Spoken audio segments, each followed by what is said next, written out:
You know that ache, that deep ache that you have of unfulfillment, or the ache that you're meant for something more, or the ache of creating the life of your dreams? I understand the ache. I know it like the back of my fucking hand. The ache of I'm meant for something and I have no idea what it is or how to arrive there. The ache for true love, for more money, obviously, like who doesn't? I want to help you with that. I've become a master manifester and I want to share the tools. So in this video, I'm going to go through the 5 steps of creation that's going to create instant shift in your reality. So go get your journal and a pen. Let's sit down and start creating your dream life. So there's these 5 steps that create your reality, but it's step number 1. That's the one that you need to own. That's your self-awareness. You have a subconscious belief structure that you're operating off of. You've got 5% going on in here where you think you got it figured out, but it's the subconscious. It's actually the inner child. All of those deep things that you were witness to as a child, whether it was love being hard, whether money doesn't grow on trees, or whatever bullshit story that your parents and your caregivers gave to you and whatever you were witness to. And then layer that with any trauma that you endured. So if you endured any form of trauma, which I haven't met a human who hasn't, then you've got a perception of yourself or a belief that maybe I'm not worthy, or that love is hard, or money doesn't grow on trees, or I don't know what my role is in the world, or it's not safe for me to be seen, to be heard, to be valued, or to use my voice, or to set fucking boundaries. You've got these beliefs that are holding you back. Those beliefs, that's where all your focus needs to be, because the 5 steps of creation work like this. That subconscious, that unknown belief is creating an emotion in your body. That emotion becomes your frequency. It becomes your vibration. So that's radiating out into your electromagnetic field, and that's what you're receiving back to you. That vibration creates the lens that you're looking through, your perception of reality, your perception of your role within reality, your perception of money, of love, of all of those things, and then that's going to become your outcome. So until you become self-aware and you dive into what is holding me back, I did things the hard way. I feel like it's part of my mission to literally try everything before I get it right. The moment that I chose to go into that self-awareness, my entire reality shifted. My entire world shifted. I left the 9-to-5 job. I'm a spiritual entrepreneur, highly successful. I've got the love of my life, my dream house.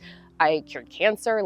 It's unlimited what you can do when you become self-aware. It's understanding what those hidden limiting beliefs are. Those are the things that are holding you back. And then it's about celebrating the ones that are actually creating your desires. So I see this a lot in the spiritual community where people can bring money in, but they can't sustain it. Or they can have all the dates in the world, but they can't find the one. Or they're hitting the gym every day and they're getting there, but not fast enough. Or their self-doubt is holding them back, or their confidence is holding them back. So the deeper you dive into figuring out which of those beliefs are holding you back, the quicker you're going to change your reality. And it can be instant, like instantaneous change and sustainable change.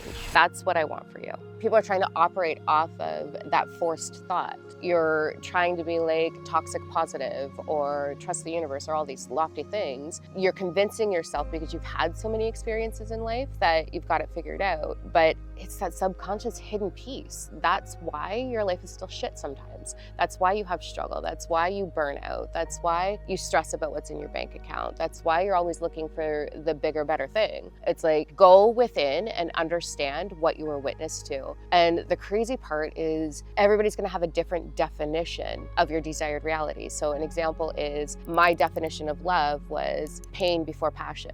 Your definition of love is going to be something completely different because you were witness to what your parents or your caregivers demonstrated for you and even how they loved you. So I didn't have any nurturing. So my first husband, he was like, can I have a smooch? Can I have a smooch? Can I have a smooch? I was like, why are you taking from me? I wasn't able to receive love because my definition was still pain before passion. So I thought that everything was depleting me before I got to the good stuff. So it's really looking at where is there lack in your life. That's going to help you figure out what your limiting belief is. You're going to be able to look completely like, is there lack of financial flow? What's your definition? How have you defined money from your childhood, from the time you were 8 or under? We solidify everything at the age of 8 and we start operating unknowingly off of that belief structure through those 5 steps. And we start co-creating with universal flow, pulling in what we truly believe. So when you take a damn minute to stop and look at yourself or go to your journal and write out like what's missing in my life, you're gonna get really clear on how you're holding yourself back. It is a dive, it is work. It's not something you do once and it's over. It's every single day. What's being reflected to me? What am I creating? Where am I limiting myself? And then you're doing the work. You're diving into restructuring or rebuilding that belief structure. Like, redefining love, redefining money on what you want it to be, and going into that subconscious space, which you can do in a multitude of ways. That's probably for another day because there's so many avenues on doing that. But start with, what do I truly believe? What do I believe my worth is? What do I believe about confidence? What do I believe about money? What do I believe about love? What do I believe about my role in the world? Once you get that, everything else changes. The other steps just fall in place for you. In order for you to become a master manifestor and arrive in your dream life, you've got to understand the different moving pieces of the full puzzle. In the next video, I'm going to dive into the universal laws and help you understand how to put those things into motion to create the life of your dreams.